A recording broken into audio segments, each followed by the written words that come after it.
A noite sobre Seattle era um pano escuro e úmido, no qual o vento do Puget Sound se infiltrava. A chuva açoitava as gigantescas frentes de vidro da propriedade Thorne, uma fortaleza minimalista de aço, vidro e tristeza silenciosa, bem acima da cidade. No interior, onde cada canto parecia imaculado e frio, o silêncio poderia ter sido confundido com paz. Mas esse silêncio era apenas a ausência de felicidade. No meio desse esplendor vivia Elias Thorne, CEO da Thorne Robotics, um homem cujo nome era sinônimo de inovação e de milhares de milhões. Ele era o protótipo do moderno magnata dos negócios. O seu fato assentava-lhe na perfeição. O seu olhar era penetrante, mas por baixo da superfície roía-o o vazio. Há 17 meses, ele tinha perdido a sua esposa Clara num trágico acidente de viação. E a dor tinha se tornado uma habitante invisível, mas omnipresente, da casa. A única constante na sua vida desde então era a dor. A sua e a da sua filha de 2 anos, Lia. Lia, cujos olhos outrora tinham o mesmo brilho cintilante da mãe, reagia à perda com uma profunda rejeição do mundo exterior.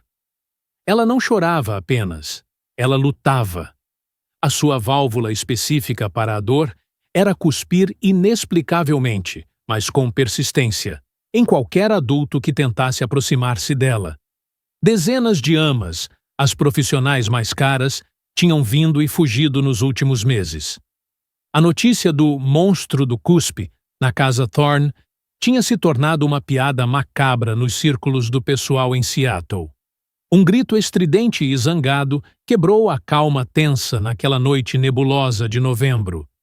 Veio do 2º andar, do luxuoso quarto das crianças, e ecoou pelos corredores de mármore, enquanto Elias estava a terminar uma chamada importante. A porta do escritório, feita de cerejeira escura polida, abriu-se. Uma jovem mulher com o uniforme de ama de crianças saiu apressadamente. Os seus olhos estavam vermelhos, o cabelo despenteado, e uma mancha clara e úmida no seu ombro esquerdo testemunhava o último ataque da criança. "Eu não aguento mais, Sr. Thorne. Eu demito-me imediatamente", ofegou ela, a sua voz quebrada pelo desespero. Ela cospe, repetidamente.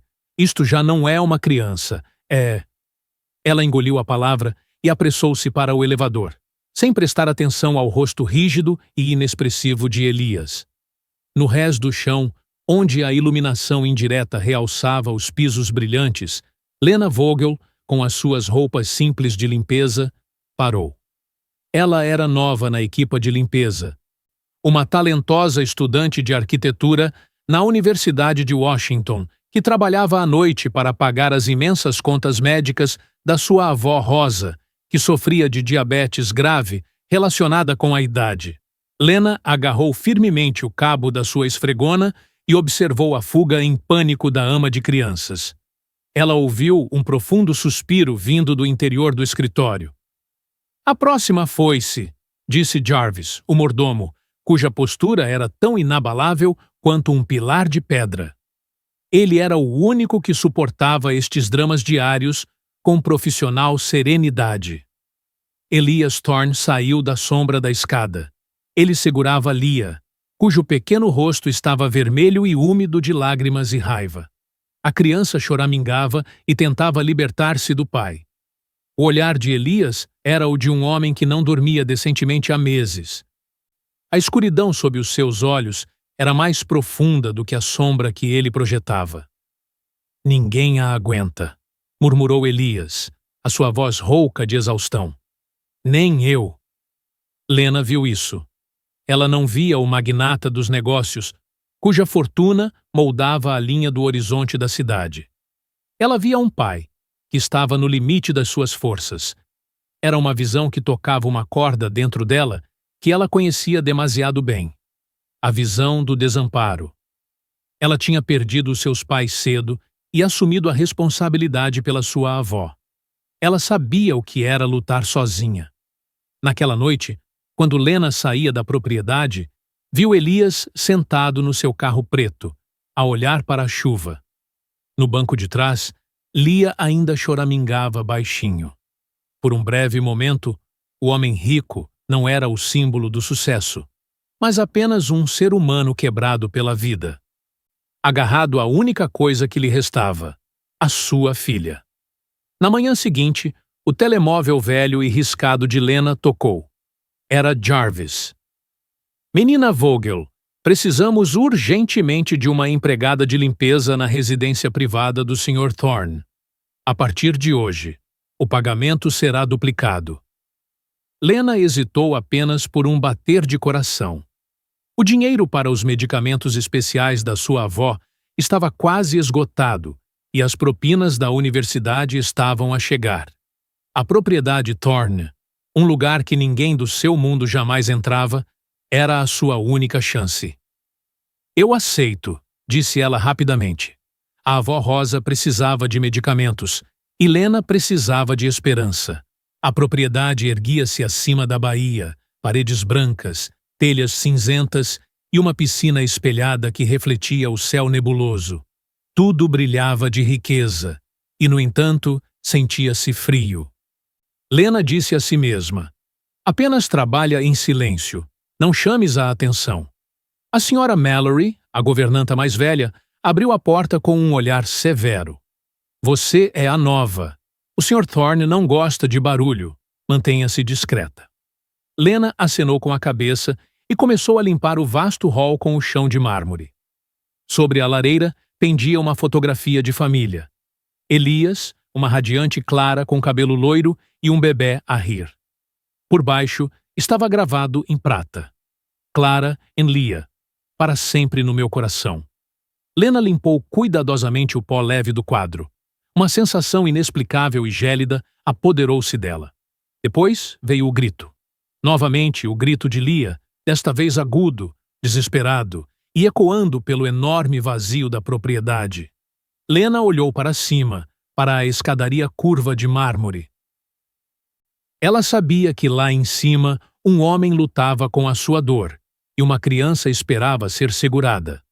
Ela ainda não sabia, mas o momento em que agarrou a esfregona com mais firmeza e se virou para a escada foi o momento que mudaria a sua vida. A tarde arrastou-se num silêncio entorpecedor. Lena trabalhava em silêncio. A sua esfregona deslizava sobre os pisos de mármore e o suave bater da chuva nas janelas era o único som. A casa era linda, mas parecia um monumento frio, isolado da vida. Enquanto limpava o corredor do primeiro andar, um grito penetrou novamente o silêncio. O grito de Lia, assustado e comoventemente humano. A porta do quarto das crianças estava entreaberta. De lá de dentro veio uma voz cansada e suplicante. Por favor, Lia, apenas uma colher. Come só um bocadinho. Não era a voz de um magnata dos negócios. Era a voz de um pai desesperado. Lena hesitou, depois aproximou-se e bateu suavemente. Com licença, talvez eu possa ajudar? Elias virou-se. Ele parecia completamente destruído.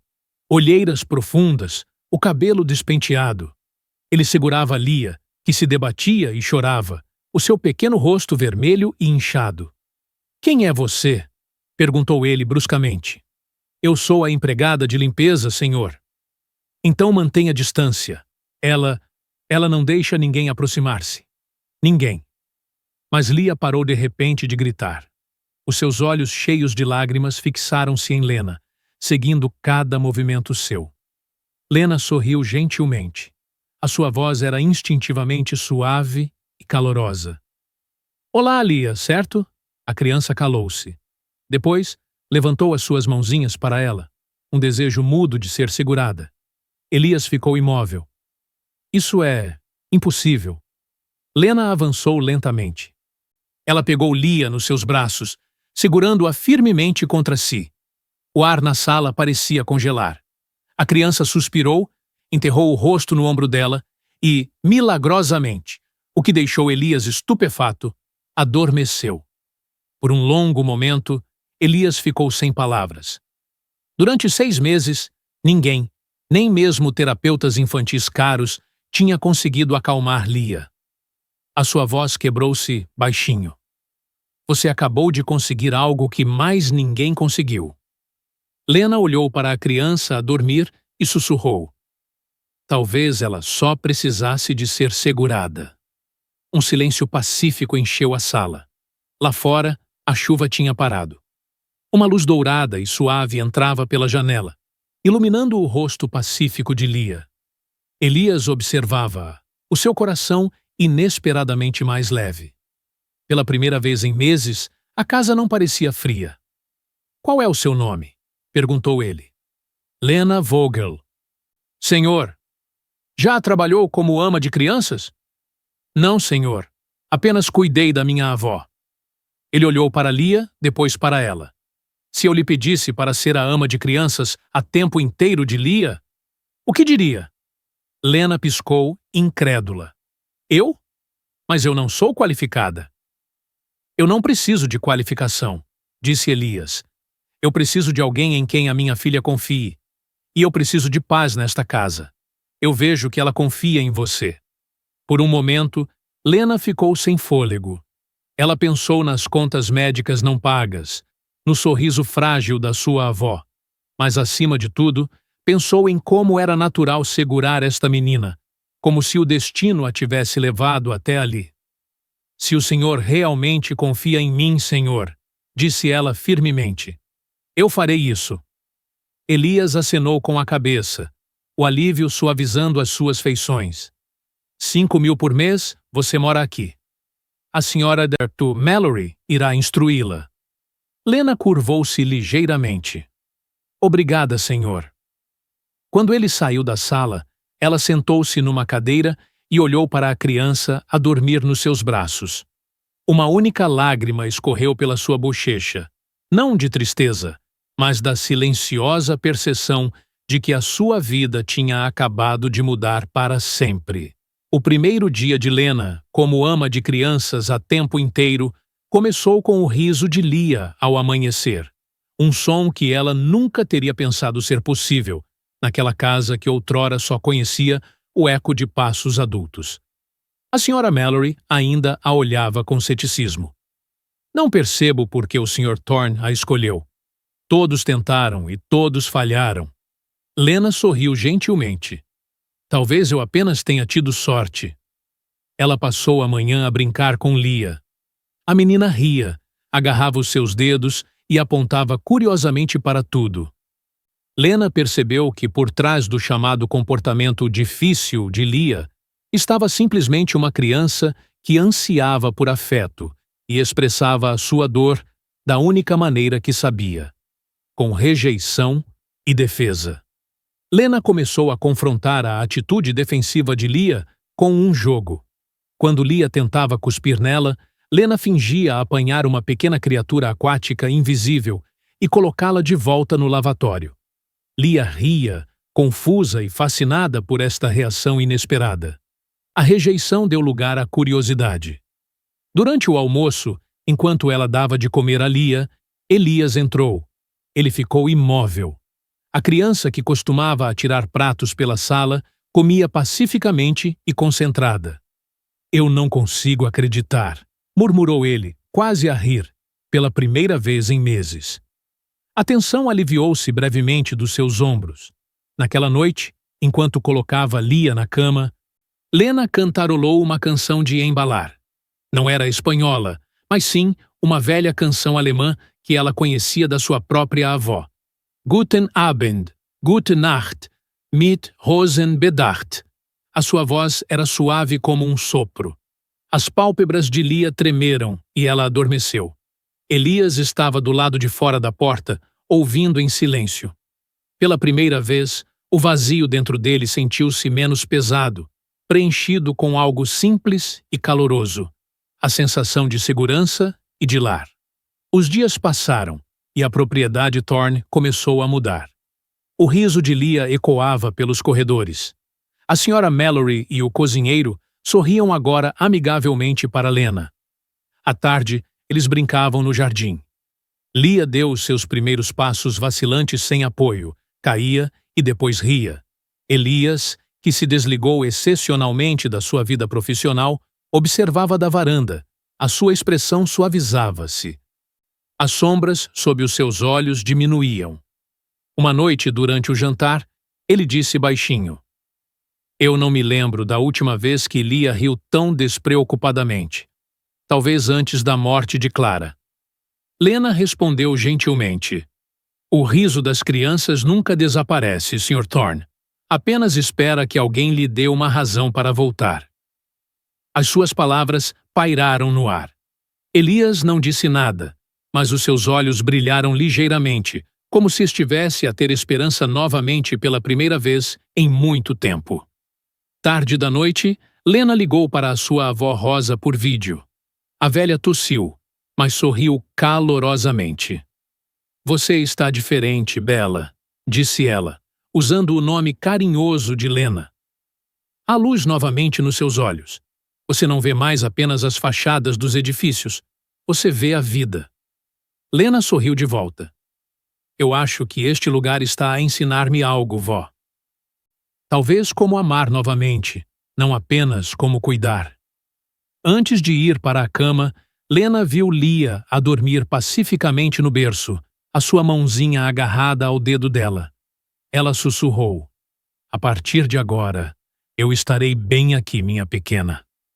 E noutro lugar da propriedade silenciosa, Elias olhava para o intercomunicador de bebés e exalava baixinho, como se a enorme carga metálica no seu peito estivesse finalmente a começar a diminuir. Um trabalho que deveria ser apenas temporário estava já a mudar a vida de ambos para sempre. Ele tinha permitido a dor, o medo, e agora, pela primeira vez desde a morte de Clara, permitia-se sentir a tenra planta da esperança que Lena tinha trazido para a sua casa. As semanas que se seguiram à chegada de Lena trouxeram uma mudança subtil, mas profunda, à propriedade Thorne. A atmosfera fria e museológica deu lugar a um sopro palpável de vida. O riso de Lia, que tinha soado como uma melodia quebrada, tornou-se agora um som frequente e claro que ecoava pelos corredores. Lena tinha transformado o quarto das crianças num oásis de calma, com cores suaves e brinquedos de madeira adequados à idade, que apelavam à criança que nela havia. Embora Lia não tivesse parado completamente de cuspir ocasionalmente, era agora um sinal de sobrecarga, e não mais de rejeição maliciosa.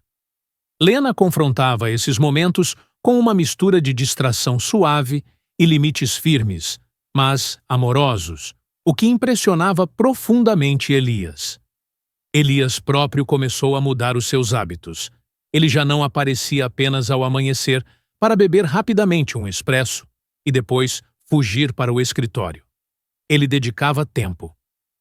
Sentava-se à mesa da cozinha enquanto Lena dava de comer a Lia e ouvia o balbuciar e o riso suave dela. Ele observava como Lena falava com a criança, não naquele linguajar de bebê artificial e açucarado que as amas anteriores tinham usado, mas com a voz calma e respeitosa com que também tratava a sua avó. "Por que é que isso funciona consigo?" perguntou Elias uma noite, quando viu Lia comer pacificamente um pedaço de puré de maçã. Ele estava encostado à ombreira da porta, segurando uma pilha de relatórios sobre os mais recentes desenvolvimentos em inteligência artificial. Lena olhou para cima, de Lia, e sorriu com compreensão. "Ela não é difícil, Sr. Thorne. Ela está ferida. Quando uma criança cospe, ela está a construir uma parede. Está a dizer, não te aproximes. Eu não consigo suportar-te. Mas, se formos pacientes o suficiente e contornarmos a parede cuidadosamente, sem a derrubar, então vemos o que está por trás." Elias olhou para ela por um longo tempo. A inteligência artificial na sua mão parecia subitamente irrelevante, em comparação com a inteligência intuitiva desta jovem mulher. "E o que está por trás?" "Uma menina que perdeu o seu melhor amigo. respondeu Lena simplesmente. Mas a nova e tenra felicidade não passou despercebida. Havia uma pessoa na vida de Elias Thorne que observava a mudança com crescente desconfiança. Constantin Voss. Constantin era o irmão da falecida esposa de Elias, Clara, e membro do conselho da Thorne Robotics. Ele era um homem com olhos ambiciosos e um fato perfeitamente ajustado que lhe servia como armadura. Ele sentia uma responsabilidade profunda, quase possessiva, por Leah, e via como seu dever proteger o legado da sua irmã e a fachada pública do lar Thorne Clara. Constantin começou a aparecer na propriedade mais frequentemente sem aviso, geralmente pouco antes de Elias chegar do trabalho. Ele falava com a senhora Mallory, a governanta, e interrogava Lena enquanto ela brincava com Leah. Ouvi dizer que a senhorita Vogel vem da universidade, disse ele uma tarde, enquanto Leah perseguia uma pequena bola no jardim que Lena tinha atirado. Está certo, Sr. Voss, arquitetura. Um curso exigente. E, no entanto, passa o seu tempo aqui a limpar e a cuidar de crianças. Isso parece-me um percurso profissional incomum para uma futura arquiteta. Lena aguentou o seu olhar perscrutador. Eu preciso do dinheiro para a minha avó. E estou a aprender mais sobre as necessidades humanas básicas e estrutura aqui do que qualquer livro didático poderia ensinar-me. Constantin riu friamente, mas não havia humor nos seus olhos. Seja cuidadosa, senhorita Vogel. O meu cunhado é um homem de luto a criar uma criança vulnerável. E nós, na família, somos muito cuidadosos em protegê-lo e a sua reputação. Qualquer distração ou passo em falso será observado de muito perto. Lena percebeu a ameaça implícita. Era o sopro frio da alta sociedade a marcar os seus limites. Ela era a empregada de limpeza que beijava a criança, um papel que não estava previsto naquele mundo. A relação entre Elias e Lena aprofundou-se lentamente, quase imperceptivelmente. Não eram os grandes gestos, eram os pequenos momentos partilhados. O suspiro suave e sincronizado quando finalmente conseguiam embalar Leah para dormir. O arrumar de brinquedos em conjunto à noite, onde se divertiam com as mais recentes criações de palavras de Leah. Elias começou a pedir conselhos a Lena, não apenas sobre Leah, mas também sobre a decoração da casa. Clara tinha um gosto específico, explicou ele uma noite, enquanto mostrava a Lena uma amostra de uma tapeçaria de parede. Mas não me parece mais certo. O que pensa? Você estuda arquitetura. A casa é linda, Sr. Thorne, disse Lena honestamente. Mas é uma montra. Reflete o passado, mas não o presente. Leah e o senhor precisam de um lugar que irradie calor, não perfeição. Talvez comecemos com algumas plantas vivas que simbolizem a luz e o crescimento. Elias seguiu o seu conselho. O construtor civil nele apreciava a abordagem prática de Lena. O homem nele apreciava a sua capacidade de ver a verdade emocional por trás das coisas com a sua visão clara. Esta proximidade não passou despercebida a Constantin. Ele via em Lena não apenas uma ameaça à reputação de Elias, mas também a sua própria posição de poder na empresa. Se Elias se tornasse emocionalmente mais estável e reordenasse a sua vida, ele talvez não precisasse mais de Constantin como sua âncora moral e conselheiro. Constantin decidiu agir. Ele contactou Armin Bergman, o chefe de uma empresa concorrente que há meses tentava desestabilizar a Thorne Robotics numa disputa de patentes. Eu tenho informações que irão distrair fortemente o Sr. Thorne nos próximos dias, sussurrou Constantin num restaurante elegante no centro da cidade. A imprensa irá atirar-se a ele, e ele estará emocionalmente tão vulnerável que tomará decisões de negócios importantes erradamente. Esta é a sua chance para uma aquisição agressiva. Bergman sorriu friamente. E qual é o seu papel nisso, Sr. Voss? O samaritano que salva a empresa depois? Eu protejo o legado da minha irmã, respondeu Constantin rigidamente. E garanto que esta intrusa desapareça da casa do meu cunhado. A armadilha foi montada com precisão. Dentro de 2 dias, fotos tiradas secretamente apareceram numa infame revista de mexericos online de Seattle. Elas mostravam Elias e Lena em momentos de íntima familiaridade. Elias a piscar o olho, a Lena na penumbra do corredor, Lia sentada no colo de Elias, nos braços de Lena, enquanto liam um livro juntos. As fotos eram inofensivas, mas os artigos que as acompanhavam eram maliciosos. A manchete gritava da capa: o bilionário da tecnologia solitário e a sua misteriosa ama de crianças. Amor por trás dos portões Thorne? O artigo estava cheio de especulações maldosas de que Lena era uma caçadora de fortunas que seduziu um homem de luto e se intrometeu na vida da sua filha para garantir uma ascensão social. Alguém os tinha observado secretamente. Na manhã seguinte, o escândalo explodiu. Repórteres acamparam em frente aos portões da propriedade. O telemóvel de Elias tocava incessantemente. A senhora Mallory escondeu os jornais, mas a tempestade já rugia nas redes sociais. Elias chegou à casa naquela noite pálido e exausto. Ele segurava o seu telemóvel firmemente. A imprensa e o conselho estão a cair em cima de mim, disse ele roucamente. Alguém quer destruir-me, e eles estão a usá-la para o fazer. As mãos de Lena tremiam. Ela soube imediatamente quem estava por trás disso. É o Constantin, não é? Elias não respondeu. O seu silêncio foi resposta suficiente. O pior foi a reviravolta legal. O advogado de Elias, um senhor com uma voz fria e profissional e uma expressão facial que não deixava dúvidas sobre a seriedade da situação, chegou na manhã seguinte. Sr. Thorne, começou o advogado.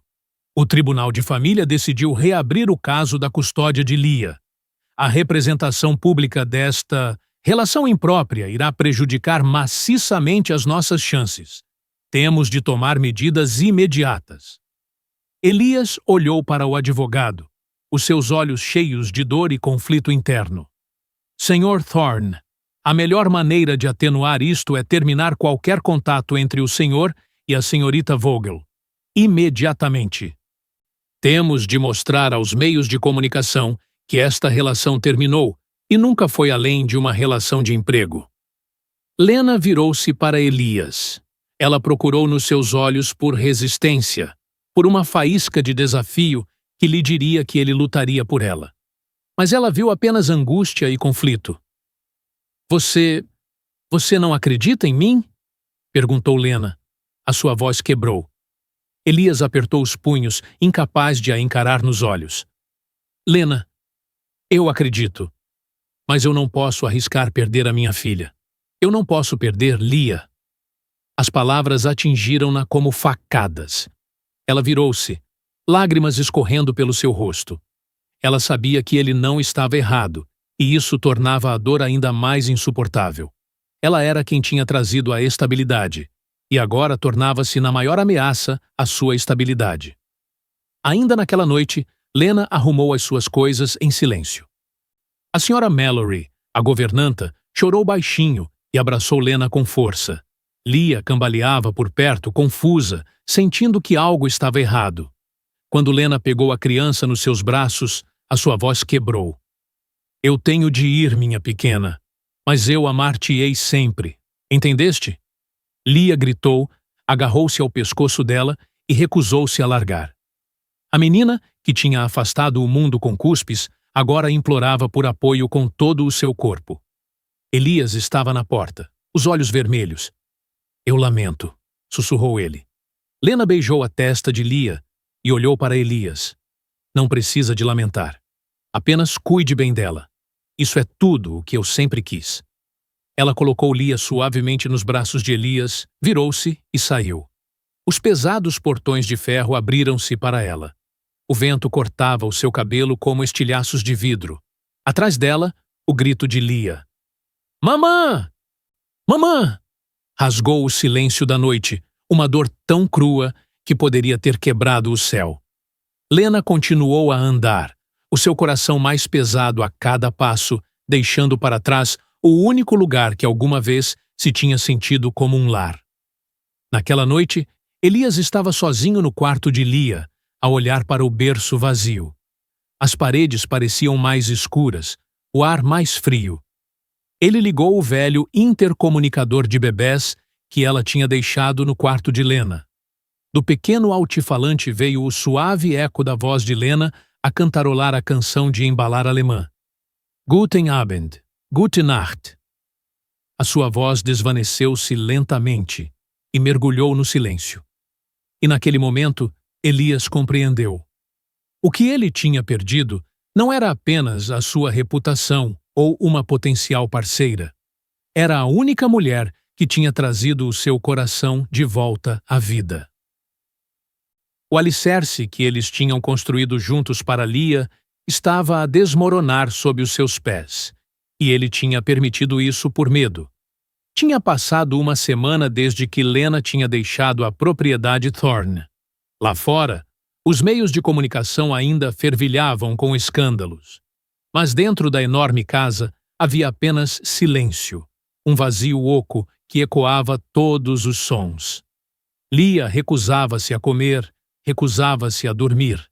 Cada vez que a porta se abria, ela olhava com os olhos arregalados e cheios de esperança, mas o rosto que ela ansiava nunca aparecia. A sua velha atitude defensiva, o cuspir, tinha sido substituída por uma apatia profunda e ameaçadora. Ela mal falava. Elias tentava trabalhar, tentava manter a compostura, mas todas as noites ele sentava-se no escuro, a olhar para o velho intercomunicador de bebés e a ouvir a canção de Embalar de Lena, que ecoava como uma memória que ele não conseguia largar. Ele compreendeu agora que o medo que tinha de perder a custódia o tinha levado a uma perda muito maior, a perda da felicidade e da cura da sua filha. O vazio que Clara tinha deixado tinha sido preenchido pela presença de Lena, e agora era o dobro do tamanho. A sua decisão de sacrificar Lena pela sua reputação pública sabia as cinzas. Ele tinha esquecido a lição mais importante que Lena lhe tinha ensinado, que o amor e o calor humano são mais importantes do que fachadas de vidro e conselhos de administração. O irmão de Elias, Constantin, visitou-o, tentando acalmá-lo e prepará-lo para a próxima reunião do conselho. Você fez a coisa certa, Elias, disse Constantin com fria convicção. O conselho está apaziguado. O caso acabou. Só temos de ganhar o processo de custódia. E depois podemos voltar a cuidar da empresa. Elias olhou para ele, e no seu olhar não havia mais dor, mas uma raiva ardente e clara. A coisa certa? Constantin, Lia não está a comer. Ela nem sequer chora. Ela é como um fantasma. Eu salvei-a perdendo-a. Como é que isso é a coisa certa? Constantin encolheu os ombros.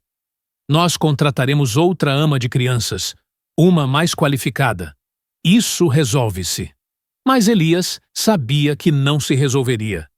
Ele não via nos olhos de Constantin preocupação com Lia, mas sim autossatisfação triunfante. Ele começou a suspeitar que Constantin tinha tido mais a ver com aquela tempestade mediática do que admitia. Esta percepção de que o seu próprio cunhado, que alegadamente protegia o legado da sua irmã, o tinha sabotado por ganância ou inveja, foi o ponto de viragem. Elias percebeu que não tinha apenas de se defender no tribunal de família, mas também contra aqueles que estavam a explorar a sua dor. Ele tomou uma decisão que não era racional, não era aprovada pelo advogado e não era sancionada pelo conselho. Era uma decisão que só o coração podia tomar. Uma decisão que dizia: basta. O silêncio sombrio que rodeava Lia desde a partida de Lena era mais pesado do que os acessos de gritos anteriores. Estava a consumir Elias. Ele percebeu que, embora pudesse ter salvado a custódia no tribunal, estava a perder a própria criança. Lia tinha regressado à sua fortaleza emocional. Só que a defesa era agora mais passiva, mas muito mais perigosa. Ela mal reagia. Os seus olhares eram vazios. Elias sentou-se no seu escritório. Ele não segurava os planos mais recentes para a robótica, mas sim um relatório que a sua equipa de segurança tinha preparado nos últimos dias sob as suas instruções. O relatório revelou não apenas as reuniões secretas de Konstantin com o concorrente Armin Bergman, mas também forneceu provas de que Konstantin tinha divulgado as fotos questionáveis à imprensa. O motivo? Ele queria retratar Elias como emocionalmente instável na reunião do conselho para o afastar da liderança e assumir ele próprio o controle da empresa, enquanto fingia proteger o legado de Clara. A dor da traição foi substituída por uma raiva fria e resoluta. Elias era um homem de lógica, mas também de lealdade. Ele sabia que o silêncio só levaria ele e Lia mais para a perdição. Ele ligou para os seus advogados, exigiu uma conferência de imprensa pública imediata e preparou uma queixa oficial contra Konstantin. 2 dias depois, Elias Thorne estava num salão de conferências no coração de Seattle, em frente a um mar de flashes. Ele não parecia o magnata da tecnologia impecável que tinha sido antes. Ele parecia cansado, mas a sua postura era de uma determinação inabalável. "Eu chamei-vos aqui hoje", começou Elias. A sua voz era clara e firme, "para revelar a verdade sobre os recentes rumores e o escândalo em torno da minha família e da minha empresa." Ele falou abertamente sobre a sua dor, o estado de Lia após a morte da mãe e as dificuldades que tinham vivido. Ele explicou o comportamento de Lia como uma expressão de dor infantil e profunda. "A senhorita Lena Vogel", continuou ele, pronunciando o nome da sua empregada de limpeza com profundo respeito, "veio para a nossa casa para limpar. Ela é uma estudante de arquitetura que trabalha para cuidar da sua avó doente. Ela não é uma caçadora de fortunas. Ela é uma das pessoas mais honestas e compassivas que já conheci." Depois, tirou uma cópia do relatório de segurança. Os rumores de uma relação imprópria foram orquestrados por alguém do meu círculo mais próximo. Eu tenho provas de que o meu cunhado e membro do conselho, Konstantin Voss, em conluio com um concorrente, espalhou estas falsas histórias e fotos roubadas para me desestabilizar e permitir uma aquisição da minha empresa. A multidão murmurou horrorizada. Elias olhou diretamente para as câmaras, como se estivesse a dirigir-se a Lena. "Eu cometi um grave erro. Por medo de perder a minha filha, eu afastei a única pessoa que trouxe a verdadeira cura a Lia. A verdadeira crise nesta casa não foi uma empregada de limpeza. A verdadeira crise foi o medo. O meu medo e a dor de Lia. Lena Vogel devolveu o riso à minha filha e a humanidade a mim. Eu devo-lhe tudo." A notícia atingiu como uma bomba. Na mesma noite, Konstantin Voss demitiu-se sob a pressão de um processo de inquérito imediato. O concorrente retirou as suas tentativas de aquisição. O caso legal da custódia de Lia foi atenuado, pois a honesta abertura de Elias destruiu a narrativa da relação imprópria.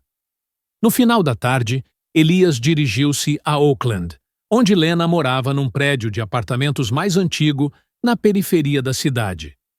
A luz do sol poente projetava longas sombras nas vielas estreitas. Elias saiu do seu carro. Ele viu Lena a falar ao telefone com a sua avó Rosa, que estava sentada numa cadeira de rodas junto à janela. Lena estava pálida, os seus olhos ainda inchados de chorar. Quando ela viu Elias, ficou imóvel. "O que está a fazer aqui?" perguntou ela baixinho, a sua voz quase um sussurro. "Para pedir desculpa", disse Elias gentilmente. "E para te pedir para voltares." Lena abanou a cabeça, as lágrimas a brilhar nos seus olhos. "Não, Elias. Há uma galáxia inteira entre os nossos mundos. Eu não pertenço à sua vida. Eu sou apenas uma mulher comum. Elias deu um passo em direção a ela, a sua voz agora firme, mas cheia de emoção. Você está errada. Você é quem transformou a minha casa num lar. Não as paredes, não a riqueza.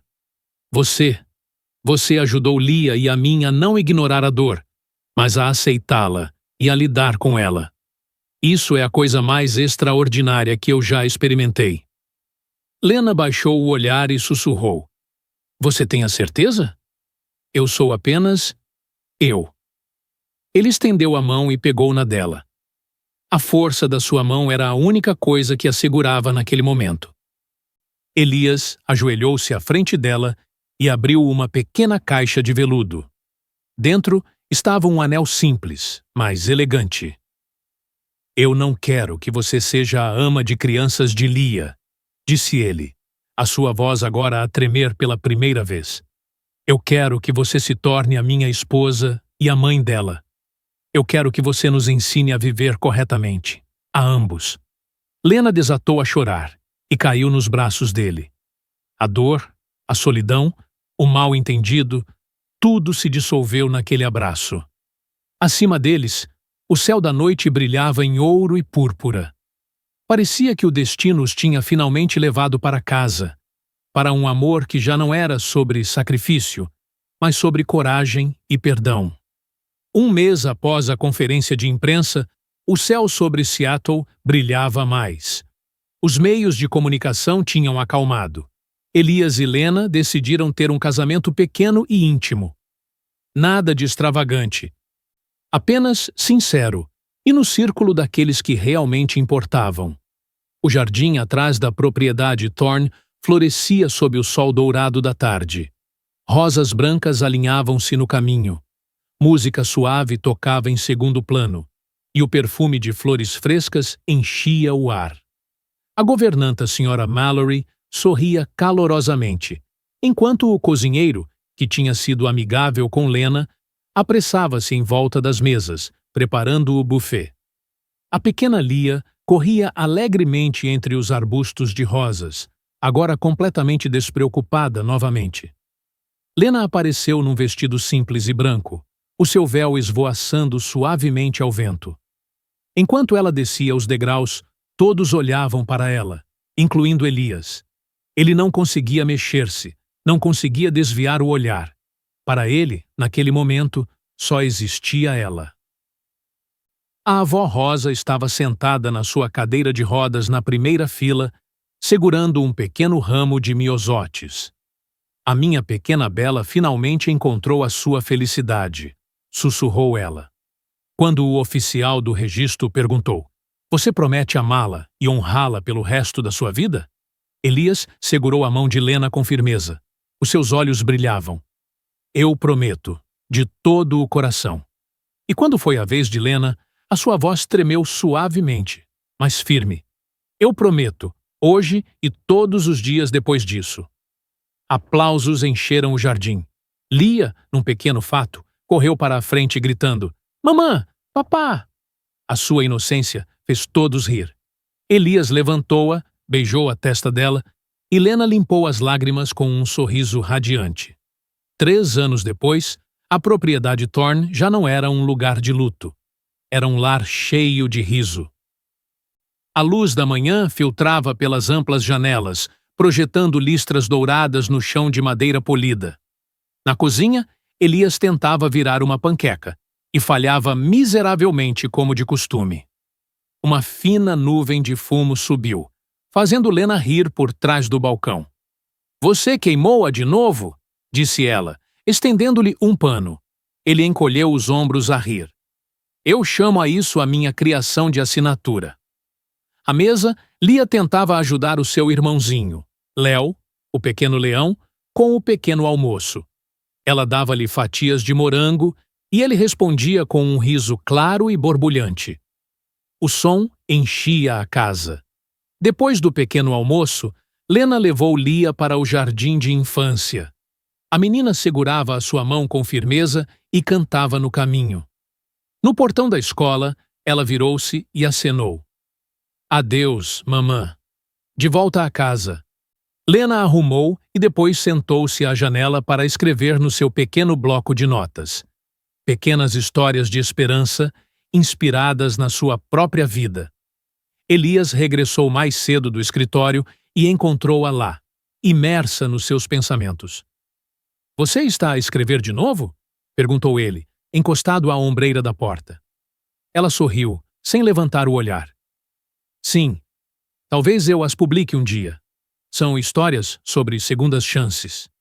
Ele aproximou-se, a sua voz suave. "Você deveria. Você está a escrever a nossa história desde a primeira vez que subiu aquelas escadas." Alguns anos depois, enquanto a família passava uma tarde ensolarada no Puget Sound, o lugar onde Elias outrora tinha estado sozinho na chuva, afogado em desespero, o mar estava calmo e claro. Lia e Léo corriam à frente, de mãos dadas. Elias pôs um braço à volta dos ombros de Lena. "É estranho. Este lugar costumava parecer vazio." "E agora?" perguntou ela baixinho. Ele olhou para o horizonte. "Agora parece um lar." Eles caminharam juntos até a beira da areia, onde o sol poente pintava o oceano em tons de ouro e púrpura. "Ainda pensa em Clara?" perguntou Lena, encostando a cabeça ao ombro dele. "Todos os dias", disse ele, "mas já não dói. Apenas gratidão." Ela sorriu gentilmente. "Talvez isso seja o verdadeiro amor, quando o adeus se transforma em gratidão." Ele olhou para ela, depois para os seus filhos a perseguir as ondas. "Você está certa. É exatamente isso." O sol desceu mais baixo. Lia gritou: "Mamã, papá, olhem! O sol está a beijar o mar." Lena riu, os seus olhos brilhavam. "Sim, meu anjo. Isso significa que o novo amanhã voltará." Eles ficaram de mãos dadas por muito tempo. No meio do vento, das ondas e do riso das crianças, havia calor, paz e amor. A lição pedagógica da história. A história de Elias e Lena e da pequena Lia ensina-nos a necessidade da honestidade emocional e o poder da aceitação ao lidar com o trauma. O comportamento de Lia, o cuspir, era um mecanismo de defesa, uma reação defensiva que ela desenvolveu inconscientemente para evitar mais perdas. Os cuidados infantis anteriores falharam porque tentaram reprimir o comportamento e descartar Lia como difícil. Lena, por outro lado, agiu não por medo ou julgamento, mas por empatia e paciência. A lição é: o trauma manifesta-se frequentemente como raiva ou rejeição. O cuspir de Lia era a sua maneira de dizer: "Eu estou magoada. Afasta-te antes que tu também me deixes." O amor não é uma cura imediata, mas uma decisão de permanência. Lena não curou Lia por magia, mas por presença consistente e calma, e pela decisão de não levar a atitude defensiva de Lia para o lado pessoal. Ela substituiu o medo, a causa do comportamento de Lia, por segurança. A cura dos pais é crucial para a cura das crianças. Elias teve de aceitar o seu próprio medo e dor. O medo de perder Lia, a sua culpa em relação a Clara, antes de poder realmente ajudar Lia. Só quando ele admitiu a sua fraqueza e lutou por Lena e Lia é que quebrou o ciclo de medo que tinha tornado a casa tão fria. A história mostra que um lar não é definido por riqueza ou ausência de problemas, mas por segurança emocional e a coragem de aceitar uns aos outros com falhas e feridas. A lição mais importante de Elias foi que a fachada de perfeição, que ele queria manter através do seu trabalho e das exigências de Constantin, valia menos do que o calor caótico, mas genuíno, que Lena trouxe para a sua vida.